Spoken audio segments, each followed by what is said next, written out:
আজ করতে করতে মুই হাফসি গেছ বাড়ি যাও চারটে ভাত খাও গাঁওয়ালা পরে ধুন ও বউ সর্বনাশ হয়ে গেল, এই তুমি ধরা খানু। কিরে মেলন তুই ব্যাগ ডাক গোছে মোর বউক নিয়ে কোটে যাইস নেশত নাম তো দেখো তুমি দেখি ফেলাছিস, তোর কাছে তার লুকি লাভ কি? তোর ভাত আর আমি খাবার নং। ভাত খাবার নই ভাল কথা মুই বাজার থেকে ময়দা আনি দেন সিতু ভাজি খা তুই বুঝিস নে, তুই তোরা সংসার করবেন নং। তুই বুড়ি হয়ে গেছিস, তুই একটা নতুন নাং কটাইছ, তুই বিয়াকে বিয়ে করিস।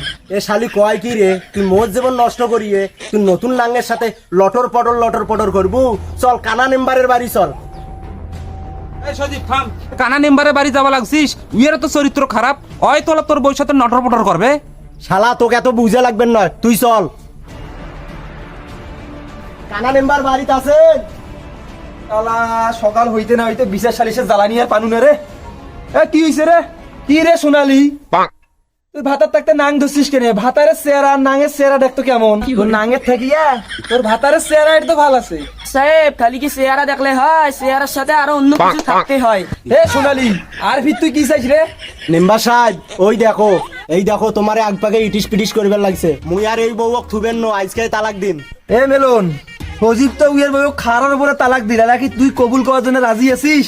মেম্বার সাহেব কি যে কয়, ইয়ে বিয়ে করবেন না মানে ইয়ে বিয়ে করিন দেখতো আই তো নটর পটর করবে গেছো। সোনালি, তোমরা না এবার আইসো তো তোমার রান্নার হাত কোনা না দেখো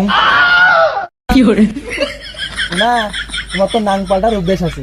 সজীবক ফিরে মেলনক ধরেন, মনে হয় সজীবের সম্পত্তি শেষ। এবার যদি মেলনের সম্পত্তি শেষ হয় তাহলে মোর কাছে তাইছে, মোর কাছে সম্পত্তির অভাব নাই। তোর তো আগতে কইছ মেম্বারের চরিত্র ভাল নয়, এলা তুইও পালু না মুইও পালু না, মেম্বারে মারি দিল। মেলন মুই কি কাঁচা ঘাস খাং রে মুই বউক তালাক দেছং তুই আর নেম্বার বউক ভাগ করি খা যায়